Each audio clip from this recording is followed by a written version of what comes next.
Bonjour, on va s'attaquer à l'item 194, lupus érythémateux systémique. Le lupus érythémateux systémique est une maladie auto-immune, polymorphe. En d'autres termes, en fonction de la porte d'entrée dans la maladie, il peut y avoir une errance diagnostique. Certaines manifestations, et malheureusement les plus brillantes, vont permettre d'orienter les hypothèses pour poser le diagnostic de connectivite. On ne parlera pas des formes de chevauchement, qui peuvent mêler des manifestations de différentes connectivites. Parmi les plus fréquentes, on a l'association avec la maladie de Sjögren. Donc, comme vous l'aurez compris, c'est une maladie rare, mais tout dépend de votre définition de maladie rare qui peut varier en fonction des zones géographiques. Cette connectivite touche de manière prédominante la femme en âge de procréer avec un sexe ratio de 9:1. Elle est plus fréquente et plus sévère chez les sujets à peau noire. On ne parlera pas dans ce topo du syndrome des anticorps antiphospholipides. Un des objectifs d'enseignement est la reconnaissance des principales atteintes viscérales de cette maladie de système. C'est une bonne occasion pour moi d'introduire les critères de classification du lupus définis par des sociétés savantes à l'international. Ces critères ne sont pas et ne doivent pas être utilisés comme une définition de la maladie. En d'autres termes, ce ne sont pas des critères diagnostiques, mais des éléments qui sont utilisés pour les études cliniques pour exclure des patients sans lupus systémique. Par contre, je trouve qu'il s'agit une bonne approche pour faire notre checklist des atteintes d'organes associées à la maladie. Vous noterez que ces critères fixent le seuil de titre de facteur antinucléaire à moins de 1 sur 80 et non à 1 sur 160 qu'on retiendra en pratique. En d'autres termes, un taux de 1 sur 80 signe la négativité du marqueur.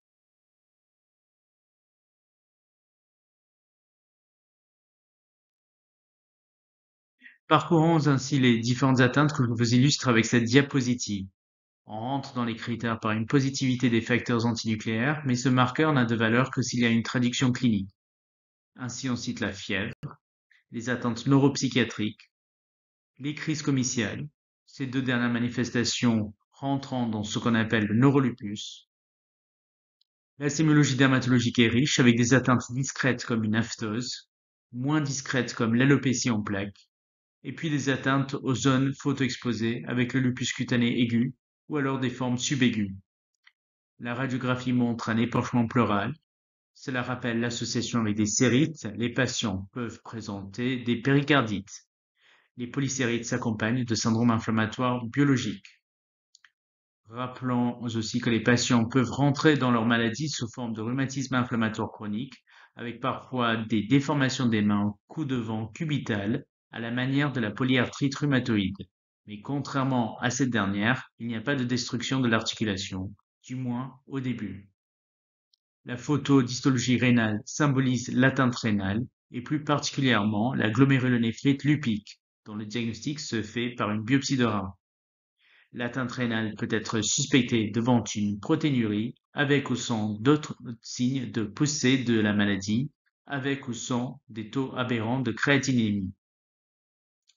On termine avec les marqueurs sanguins, qu'il s'agisse de cytopénie, souvent auto-immune, ou d'anomalies du complément ou la présence d'anticorps antiphospholipides.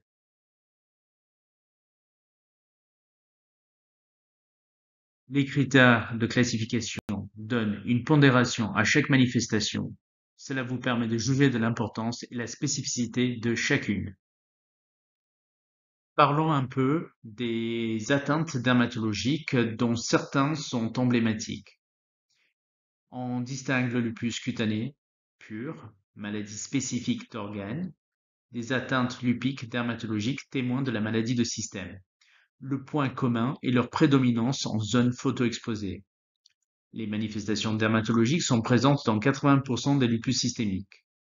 Vous reconnaissez le lupus cutané aigu sous sa forme de Verspertilio. Une éruption érythémateuse sur le visage, symétrique, prenant le nez et les pommettes. Mais on peut aussi avoir des manifestations de lupus cutané aigu au niveau du décolleté, des doigts, des muqueuses, notamment buccales. Le lupus subaigu se traduit par des lésions toujours érythémateuses, mais annulaires ou polycycliques, localisées au décolleté, tronc et membres, avec le respect du visage.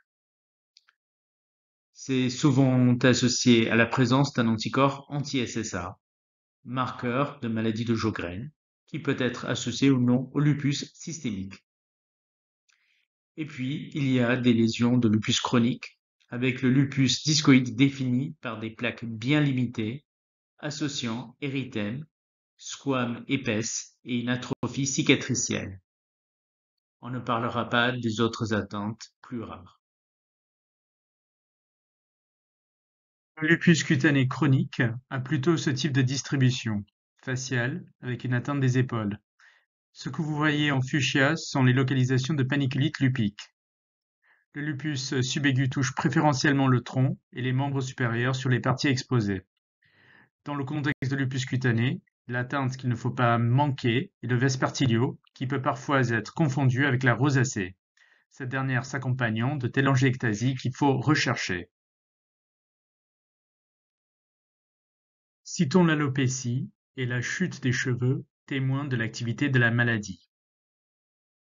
N'oubliez pas non plus le phénomène de Raynaud, acrosyndrome vasomoteur paroxystique, mais aussi le livedo-racemosa qui doit amener à rechercher un syndrome des anticorps antiphospholipides. L'association livedo et AVC était historiquement appelée un syndrome de Sneddon. L'atteinte rénale est pronostique. Elle est présente dans 40% des lupus systémiques, souvent en diagnostic, mais pas obligatoirement. Sa progression est insidieuse. On se doit de la dépister. Le diagnostic est histologique. En effet, la ponction biopsie rénale peut se faire par voie percutanée ou transjugulaire. Elle est indiquée pour des protéinuries de plus de 0,5 g par 24 heures et ou une insuffisance rénale. Je vous invite à retenir les caractéristiques des atteintes des classes 3 et 4 qui constituent les atteintes glomérulaires les plus fréquentes, avec une classe 5 qui peut s'associer aux classes 2, 3 et 4. La physiopathologie du lupus est complexe et fait intervenir des mécanismes modulés par la génétique, l'expression hormonale, mais aussi des facteurs environnementaux. La combinaison à un terrain propice à l'auto-immunité va amener au dommage d'organes caractérisant la maladie. De manière très schématique, on est confronté à un défaut d'apoptose avec une clairance de corps apoptotiques qui n'est pas efficace. Ainsi, il y a une sensibilisation vis-à-vis du matériel génétique, matériel nucléaire, exposé aux cellules de l'immunité. Un défaut dans la régulation des composants du complément peut engendrer des difficultés de clairance des corps apoptotiques qui se font habituellement, par exemple, via l'opsonisation. La réponse immunitaire dirigée contre le SOA se fait via l'action de cellules présentatrices d'antigènes. Ces antigènes sont soit des protéines nucléaires, des protéines intracytoplasmiques ou des protéines membranaires. La CPA va activer dans le tissu lymphatique des cellules Th naïfs qui vont se différencier sous l'action de cytokines. C'est via l'IL4 qu'on aura une réponse Th2, en d'autres termes, une promotion de la réponse humorale.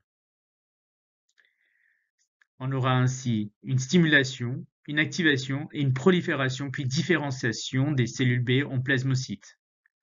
Ainsi, on aura des auto-anticorps dirigés contre les protéines nucléaires. Et c'est ce qu'on détecte avec nos facteurs antinucléaires. Il y a une formation de complexes humains amenant à des mécanismes de réponse inflammatoire, dépôt et activation du complément, liaison Fc sur les cellules avec libération de cytokines, comme les interférons de type 1. Les auto-anticorps peuvent aussi se lier à des récepteurs membranaires avec une activation du complément et une libération des cytokines. Les toll-like récepteurs détectant les antigènes vont stimuler la libération de cytokines, faire la promotion de l'inflammation locale, et stimuler la cascade inflammatoire et engendrer des dommages d'organes. Dans une maladie non contrôlée, il y a ainsi une activation chronique du système immunitaire aggravée par des triggers précipitant les poussées.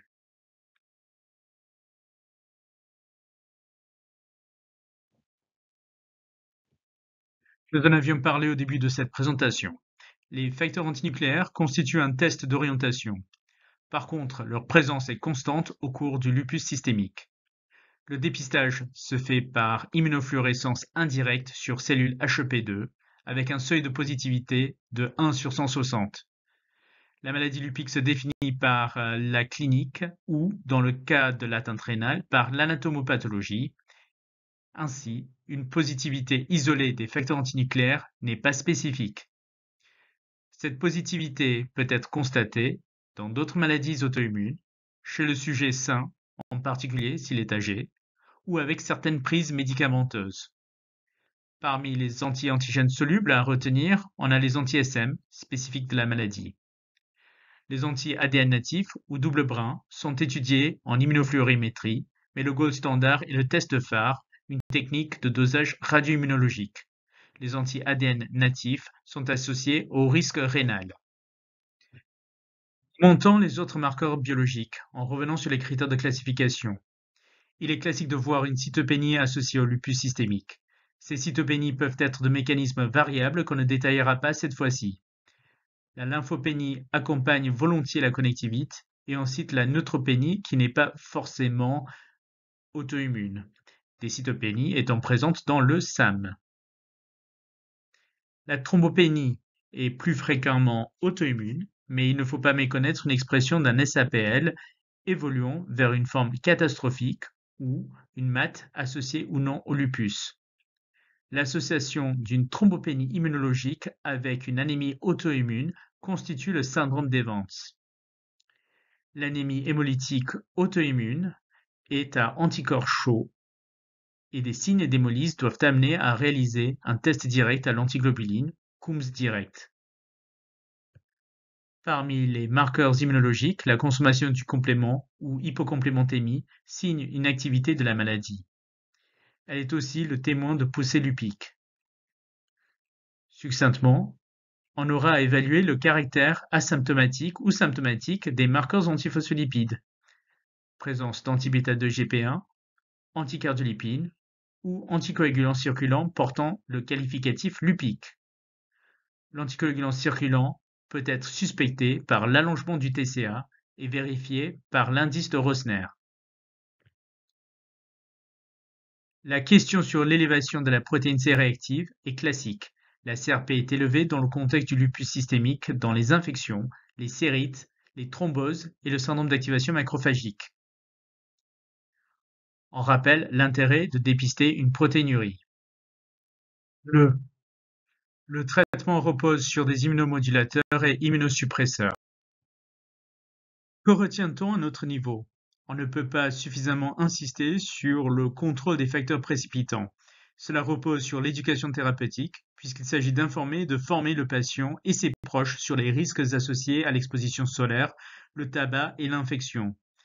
Ainsi, on veillera à accompagner les patients pour avoir leur adhésion au projet thérapeutique et veiller à réduire les situations amenant à l'arrêt intempestif du traitement ou à délaisser la photoprotection. Photoprotection comprenant le port de vêtements amples et l'utilisation d'écrans solaires d'indice élevé. Votre rôle est aussi de définir avec la patiente une contraception adaptée dès la première consultation, en privilégiant une contraception progestative et les dispositifs intra-utérins. Les grossesses sont à planifier, puisqu'il est préférable d'attendre que la maladie soit quiescente pour que la grossesse se déroule bien. L'hydroxychloroquine est un traitement de fond, pierre angulaire du traitement. Elle nécessite un suivi ophtalmologique régulier, associant un examen à la lampe à fonte, un champ visuel et une OCT, pour dépister notamment une atteinte toxique maculaire. Un ECG est aussi utile en préthérapeutique. Contrairement à ce qui est communiqué, dans le contexte de grossesse, chez un sujet lupique, L'hydroxychloroquine n'est pas contre-indiquée et ne doit pas être interrompue. En traitement d'eau poussée, on rappelle qu'on a recours aux corticoïdes. On n'oubliera pas de traiter et de limiter le risque cardiovasculaire, de dépister et traiter l'ostéoporose, mais aussi d'éventuelles complications associées aux immunosuppresseurs, d'encourager l'activité physique, de mettre à jour le calendrier vaccinal et de dépister les troubles psychologiques associés ou non à la maladie chronique. La démarche est celle d'une affection longue durée qu'il faut déclarer. En conclusion, l'approche globale du patient est à privilégier.